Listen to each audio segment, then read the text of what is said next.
The 962nd edition of the MMA Gambling Podcast on the Sports Gambling Podcast Network is brought to you by Underdog. Underdog is hooking up new customers. Play just $5 and get $100 in bonus funds when you sign up with promo code MMA SGPN.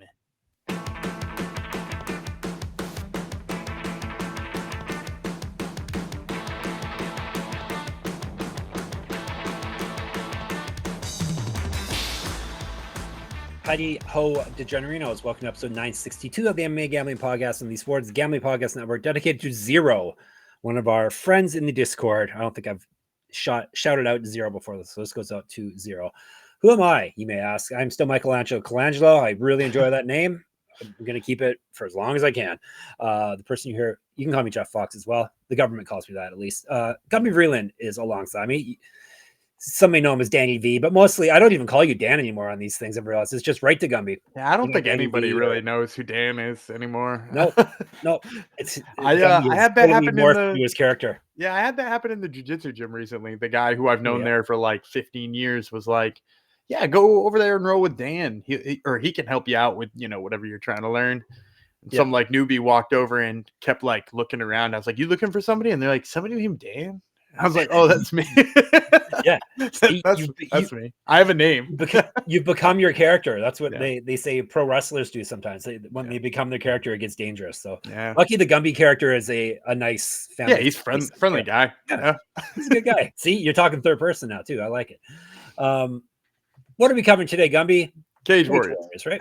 Finally, Cage Warriors screwed us over. We were supposed to cover them a couple of days ago, so not much difference for you people, but for our recording purposes, they screwed us over. Why did they rearrange half of the they had a bunch of people fall out of fights and stuff like that. I mean, like the first fight's half fallen apart. The second and third fight we were going to cover completely fell apart.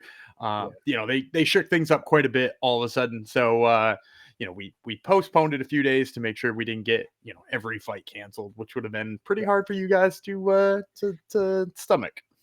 So Cage Warriors freeze right now. This is your fight card. You can't change it. This is it. This is your card, at least until we publish. And it's got an old favorite who just recently appeared on the card, who I might talk about on the lightning rounds. You're gonna have I see. I'm looking at his. Oh, it's right there, isn't it? one of my favorite nicknames back in the day. It's not a nickname. It's somebody's. Real, I know, but I took it as a nickname. Yes, the real Christian name. Yes, it is. Very good. I got you. I know where you're headed. How are you doing with? We haven't an update for a little bit. How are you doing with the regional? Are we up? Non-UFC MMA. Now, granted, this is a kind of a make or break week for the end of the year.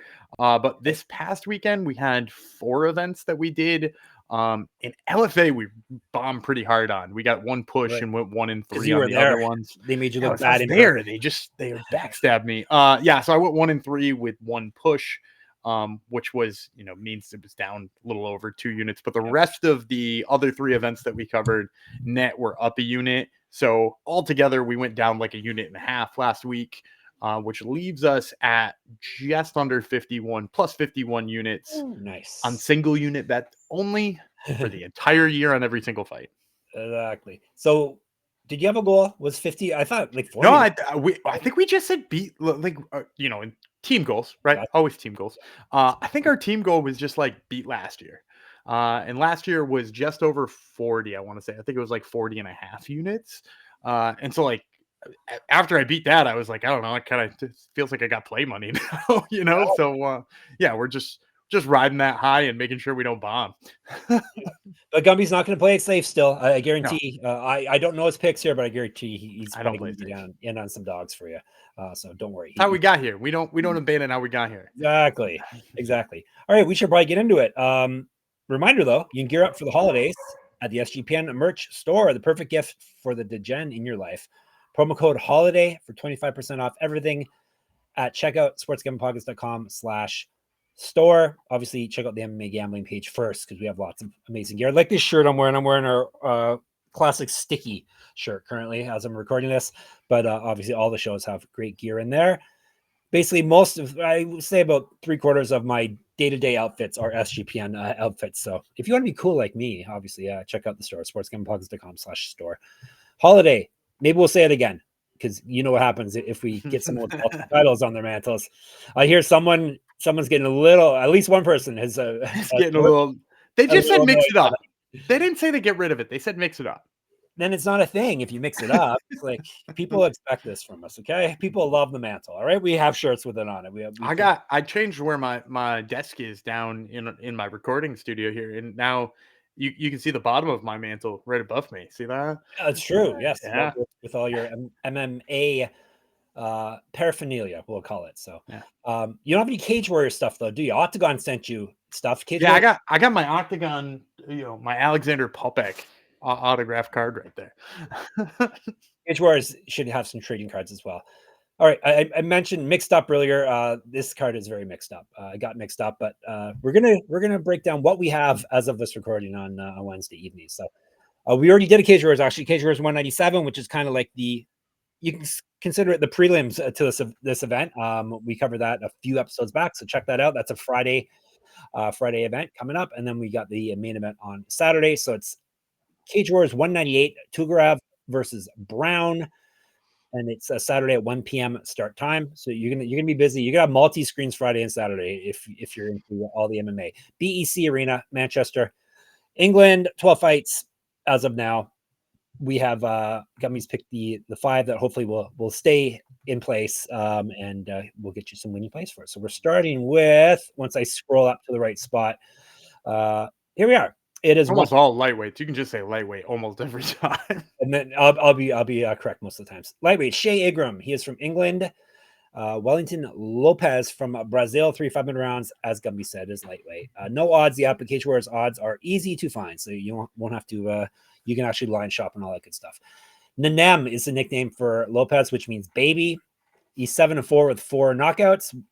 He's been knocked out once, submitted twice. This is his short notice debut in Cage Warriors, so I don't have the stats for regional. I assume short notice people don't do well in regional. Do you know off the top of your head from watching? It's hard to tell because there's just like such a discrepancy in like what a short notice opponent looks like on the regional scene. Because like you're right, like in the UFC, they're all mostly the same, right? Like short notice is a guy who really badly needs a win, or somebody trying to sign to the UFC for the first time. Right.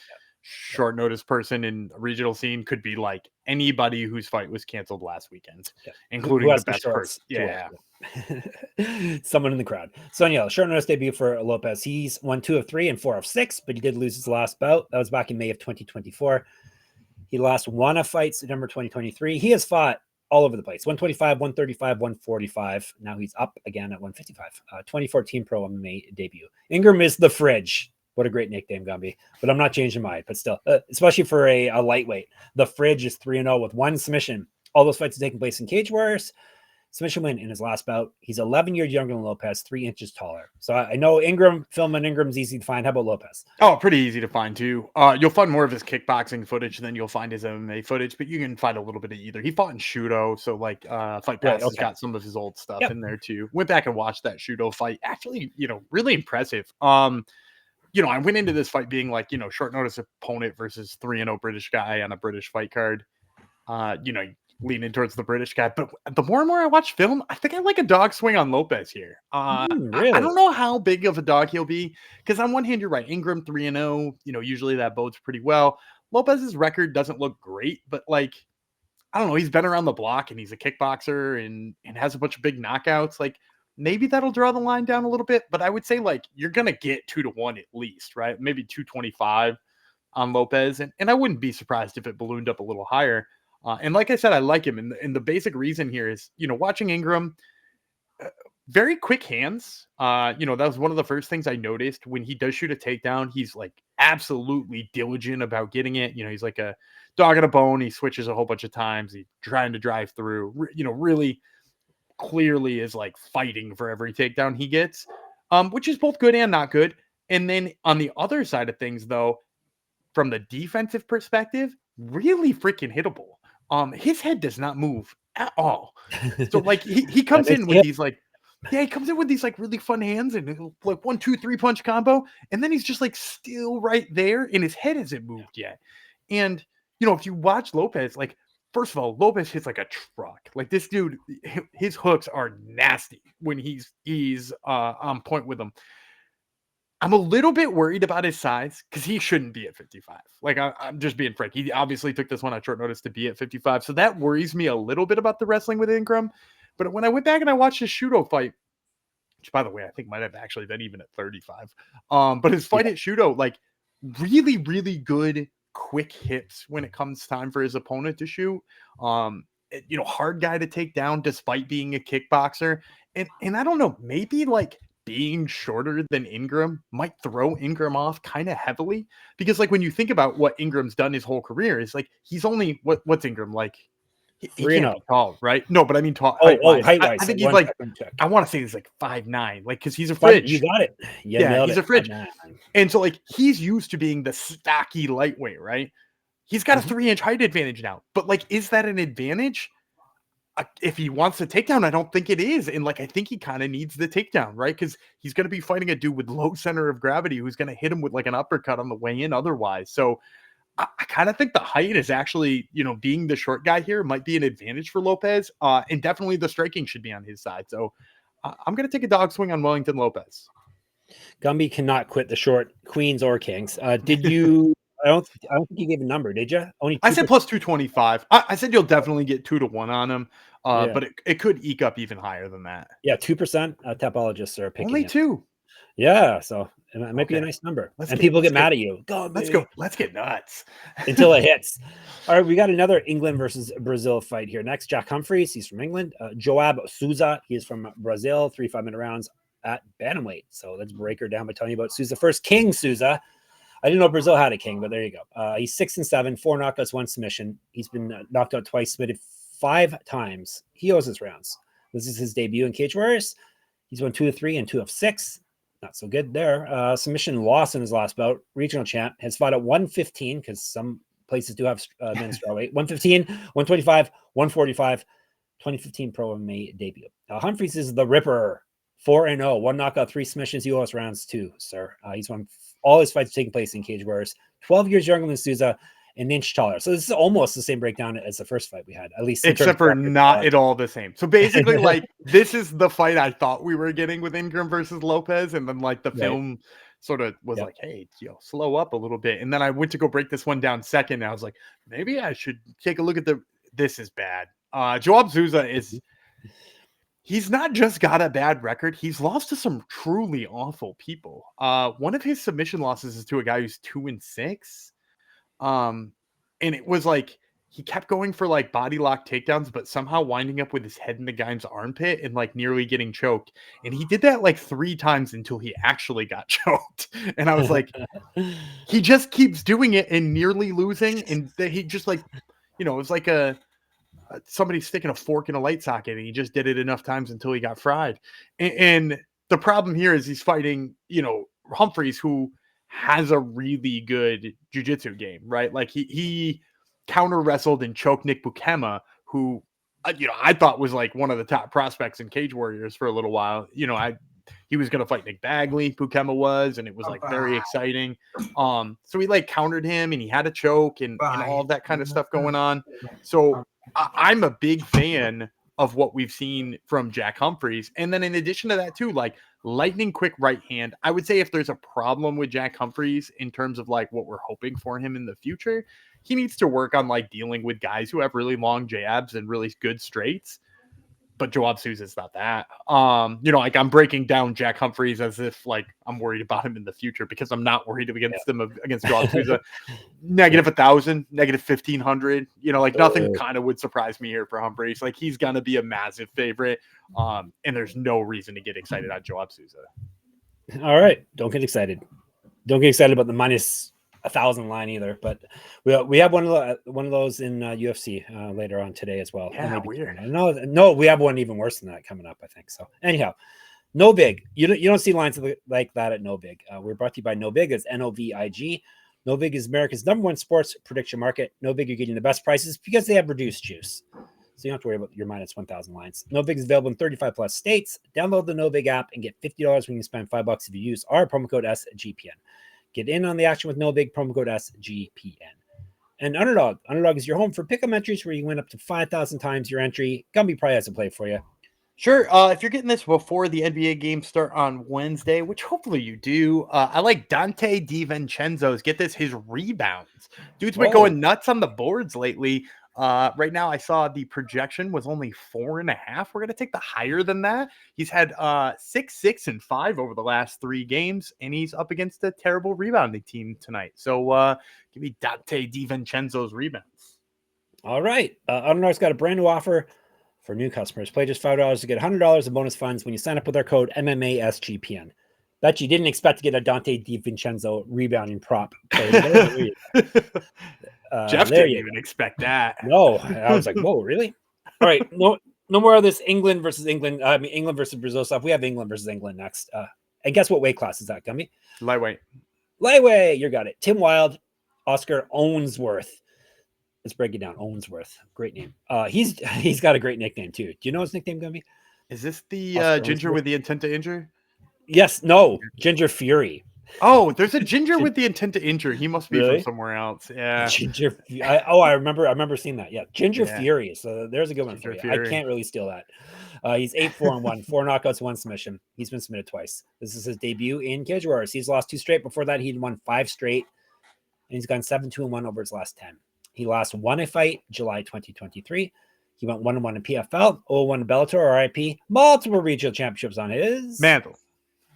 Correct. Get our shirts, get our merch, sportsgamblingpodcast.com/store, and the code is HOLIDAY for 25% off. Whoever it is that doesn't like that, there's some more coming. I'm warning you in advance. He's fight at 145. He's 8 years younger than Wilde, 2 inches taller. Wilde is the experiment. The experiment versus Ginger Fury. What are we doing with our lives, Gumby? Think about what we're talking about right now. I love this. All right. Wilde, 17-7-1, 7 knockouts, 1 submission. He's been knocked out 4 times, submitted twice, 2-4 in Cage Warriors. He has lost 3 straight. Before that, he won 3 straight, and he's gone 5-3-1 over his last 9 fights. TKO loss in his last bout. His last won a fight in November 2023. 5-3-1 in Bellator, RIP. Multiple regional championships on his mantle.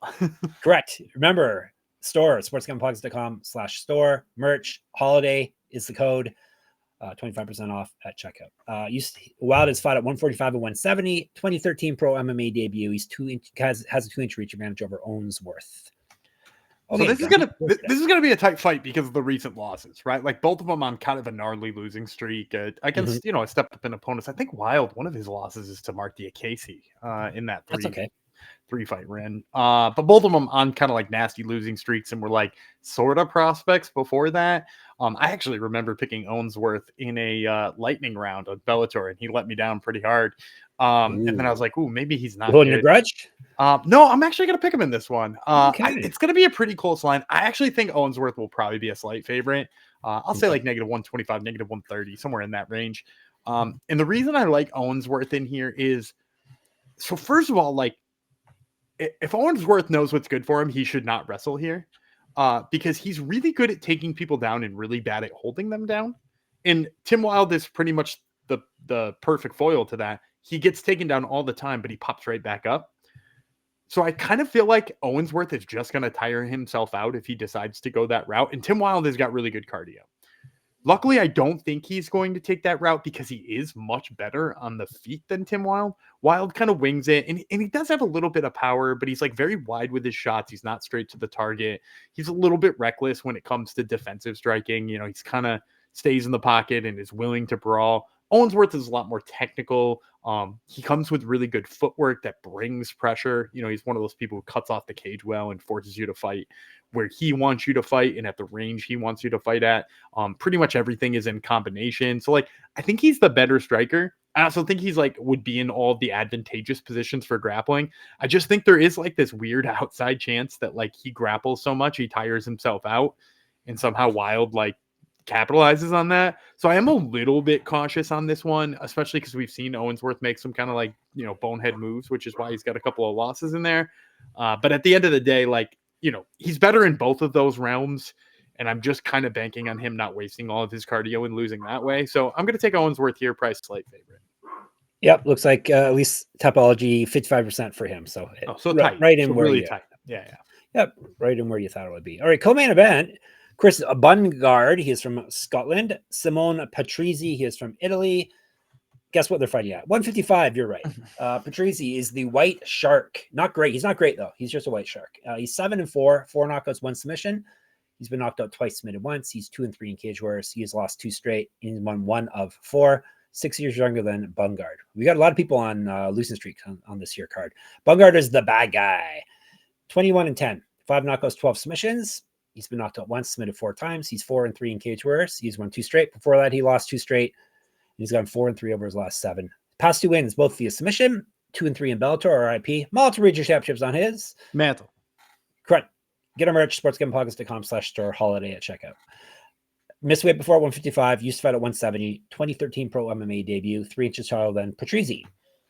So you guys might not remember this unless you're like the craziest diehard of this podcast. I didn't remember, and I was part of it. Yeah, but we actually broke this fight down for Cage Warriors 193. These two were supposed to fight in the main event I think it was the main event of that fight card. And after we did the breakdown, they both missed weight. And Patrizi said he wouldn't fight Bungard, who was overweight. And I was like, "You're both overweight, dude." Yeah, that's funny part. But like, that's my favorite part of it. Is Patrizi's like, "I won't fight him if he missed weight." And it's like, you did too. So anyway, the fight got canceled. Plenty of time has passed, and they're about to fight again. But I'm gonna give the same breakdown as I do, but it's gonna make me a lot less enthusiastic about it. So when I first broke it down, I picked Patrizi. Here's the reason I picked Patrizi the first time, and I'm going to pick him again for the same reasons. Is first of all, I think he's a little bit better in terms of wrestling, mostly just because Bungard loves jiu-jitsu. Bungard loves jiu-jitsu so much that sometimes he will concede a takedown because he's just like, sick. We're going to be on the mat. I don't really care where I am as long as I'm on the mat. And a lot of times that works for him. Sometimes it's sweeps, sometimes it's counters, sometimes it's submissions off of his back. Whatever it is, like he likes working there. But I think Patrizi is good enough at staying safe and also good enough at like not completely gassing himself out for stuff that he doesn't have. You know what I mean? So like, he's not going to get an arm triangle and, cook his arms. He's not going to throw ground and pound until he's exhausted thinking he's finishing Bungard if he's not going to be finishing Bungard. So like, he's smart when it comes to his movement there. And then on the mat or on the hands too, like Patrizi has had trouble on the hands. Like you notice he coming off of a loss against Adam Shelley, who I'm not a big fan of personally, but like in that fight, he took Shelley down. Shelley worked back to the feet. Shelley pieced him up with the lankiness. Like Bungard's not longer than Patrizi, right? Like, so like, I'm not so worried about him being outstruck by a guy who's like long and lanky and difficult to get to. So, I think Patrizi has advantages in both avenues because, he's faster. He doesn't have to worry about the length he's had to worry about in the past. And he's going to be in all the positive positions in terms of grappling, as long as he doesn't get himself caught. The difference for me about why I'm going to be less enthusiastic is last time I guessed Patrizi would be like a plus 300 underdog.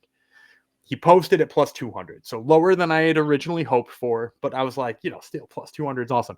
He closed at negative 110. And so for this next fight, like the markets have already seen the betting action on this fight. Yeah. I think it's going to open a pickup. And so like, where I once was like, hey, we are extracting a lot of value out of kind of like this sleeper in Patrizi, who's better than his record says. Now I'm like, oh, the market kind of knows, or the market's aware. And I still like him, gun to my head, I would still pick him in a fight, but I'm just like, if he was plus 300 gung ho here, even money, I'm like, you're not going to get me there in a bet. Like I won't get there on this guy or either of these two guys on even money. I'd want to find some value there on a different underdog in the card or something like that. So officially, I'm going to take Simone Patrizi, but cautiously as well. Topology is only 9% in on him. Yeah, but and that's the thing is too, is like I was so weirded out by the line movement because like Bungard is a fan favorite. And usually fan favorites, especially on the regional scene, like get blown up because people just like they want to see him win, and also like I want to see him win, and I'm just going to throw some money on him when he does. You see that with Paddy Pimblett, or you saw that with Conor McGregor when they were in the UFC too. And Bungard's not those guys, but he's like a fan favorite for Cage Warriors. So I assume the money had come in on him, and it had to have been just like a big better on the other side or something like that. But the line moved heavily towards Patrizi. Yeah, interesting. All right. Before we get to our main event, let me tell you about Rhythm, RTHMM. Rhythm is crushing it in college football, NFL, and now just out of the NBA. Rhythm is also giving away weekly cash prizes just for tracking your bets in the app. Track 5 bets of the same type from any model you build, and you can win $1,000. Gumby's going to give you a bet you can track right now, probably. Sure. Wednesday night, we got the Bulls, we got the Blazers. The Bulls, fresh off of beating those Denver Nuggets, back over 500 yet again. We'll take them to beat the Blazers, laying the 3.5. All right. Use promo code SGPN25 when you download the Rhythm app for 25% off your first month. So download Rhythm, RITHMM, and use promo code SGPN25. All right, we're to our main event. It is for the Cage Warriors Interim Lightweight Championship. Why is it an interim title, Gumby? This one's an interim. It's Samuel Silva was the champ. And he actually was supposed to fight Tugarev a couple of months ago, or maybe a month ago. I know he pulled up injured from that, and Tugarev had already been the interim champ. Like Tugarev is currently the interim champ and defending it. And that originally came from when Silva was on Contender Series, because I don't know if you remember, Sam Silva's the one who Rat Garbage knocked out. So now he's back to Cage Warriors, was supposed to unify the titles, didn't, and so like now this fight's popped up. And Gumby didn't pick Rat Garbage, of course, because he's Canadian. So that's what Gumby does. And Rat Garbage is so good. Yep. So 5-minute rounds, 155, of course. Omar Tugarev, he is from Finland. Omiel Brown from Jamaica. Let's break her down. That rhymes. Brown, 11-3, 6 knockouts, 4 submissions. He's been knocked out once, so he's a durable guy. All his fights have taken place in Cage Warriors. He's won 5 straight and 6 of 7, 2 straight via finish. He last lost November 2023. He used to fight up at 170. Tugarev, 8-0, 4 knockouts, 3 submissions. He's 1-0 in Cage Warriors. He's the current interim champ, as Gumby said. 2 straight wins via TKO. He has fought at 170 and 185. He went 0-1 in pro kickboxing. He's 7 years younger than Brown. He's an inch tall. So this one's a tough one for me. Eventually, I got around on Tugarev. I'm not sure I'm going to like the number, though. My guess is it's going to be over 200. He's got an EV name. That does a lot of damage. He is the current interim champion. His record looks a little better. It's a lot of things pointing to where a book makes him installs him as a large favorite. And really, he reads to me as like if he was in the high 100s, I'd probably just be in straight money line. Like, I don't even think you need to get cute and put him in a parlay or, do anything more than that if he's in the 100s, because I do think he's got a lot of advantages in this fight. I've seen, Brown tries to wrestle a lot, and Tugarev had a little bit of trouble. If you want to go back to his UAE Warriors fight with Humphries Malenga, like, he's had a little bit of trouble with good wrestlers, but I don't think Brown is quite to that level yet. If you watch some of Omiel Brown's recent takedown attempts, he's like, it seems like his hand placement on the legs and hips of his opponents, like, he's like a little confused by it. Like, sometimes he'll shoot and he'll only get one leg, and instead of doing like the grips you do to transfer a single leg to a double leg, or you try to finish a single leg, he just like has the double leg grip and double leg angle. And I'm like, you don't have both legs though. So like that, it doesn't work like that. Like, you need 2 legs for a double leg. And then like sometimes he'll readjust it and like kind of find it, but it's like, okay, so that worked against the guys you beat before, but is that going to work against the interim champ who happens to be undefeated? I don't think so. Like, I think you kind of have to have a good blast double in order to get Tugarev down. So I think Tugarev is going to be able to sort of dictate where this fight takes place. And, if you watch Brown, personally, I just think he's too reckless on the feet for Tugarev. Like, I think Tugarev's a little bit smarter. I do worry a little bit because Tugarev seems like he almost like tries to get too close to you in order to strike. Like, by the time he's starting to strike, I'm like, I think you could have just thrown that punch from like another foot away and it would have landed both better and you would be in less danger. But Omiel Brown kind of like swings big arm punches and gets a little bit reckless. And sometimes he's off balance and that allows you to take him down. He was fighting, what was that, Brasco? The Brasco fight. Brasco dropped him. And Brown had to like wrestle his way out of that circumstance. And like, if that guy's tagging him, Tugarev should be able to tag him. So, there's lots of things pointing to Tugarev here, but the bottom line is just like, most importantly is anytime I've seen Tugarev in trouble, it's because he was worried about the grappling of the guy he was fighting. Mainly Humphries Malenga was the big one. And I just don't think he will be in this fight. And I think that allows him to be a lot more free and a lot more careful with his striking and a lot more, he's going to be able to set up his game plan better. So give me Omar Tugarev. Hopefully can get him in the high 1s, but maybe a parlay piece in the low 2s. All right. And Gumby was very profound there. You need 2 legs for a double leg. You need 2 legs for a double leg. You can't. Very true. I mean, I mean, I guess you could try, you know? Apparently he does. All right, let's give you a recap. He's got Tugarev, he has got Patrizi, he has got Ownsworth, he has got Humphries, he has got Lopes, and he has got a lightning round play or two for you. Is that Bang Boom Pow? Yeah, I always got two for you. The first one I'm going to give you, best name in MMA history. I'm talking about Christian Soda. Yep. And let me tell you something. Christian Soda, hilarious name. But also, like last time we brought up Christian Soda, I think because I took the lightning round on the guy against him. The guy against him was like a 4-0 pro. It was Christian Soda's debut. I had seen like some stats on Christian Soda's like amateur career, and I was like, whatever. And then he came out and looked like an animal. He looked so good in that fight. And so I'm like, I might be a Christian Soda fan. So, give me Christian Soda again in this one. And, hey, I'm going to double down on guys who are only 1-0. Give me Jack McLaughlin. Jack McLaughlin, really great amateur career, particularly with his grappling. I think they've set him up for another fight here. So my two lightning round picks here, Jack McLaughlin, Christian Soda. All right. You're set. If you want to talk about Christian Sodas as well, hit us up in the Discord, sportsgamblingpodcast.com/Discord. YouTube, that's good too. MMA Gambling Podcast, or Twitter, SGPN MMA. He's at Gummy Vreeland. I'm at Jeff Fox Writer, at Jeff Fox Writer on Instagram. Check out my Substack. You can enter my UFC pick'em contest for free at moneymma.substack.com. Gumby has another podcast. It's called Top Turtle. He's going to tell you about it right now. Yeah, we got Volkan Ozdemir, who's fighting over in Qatar this weekend, as well as Shannon Clark, who just defended her LFA flyweight belt. So check out Top Turtle. And of course, we can be found at sportsgamblingpodcast.com, sportsgamblingpodcast.com/store. Remember, check out Holiday will get you 25% off, and sportsgamblingpodcast.com/Patreon for some bonus content from the bosses and our fellow co-workers here. Back tomorrow, the Experiment Jeff Fox, the Fridge, Gummy Vreeland. We'll talk to you then.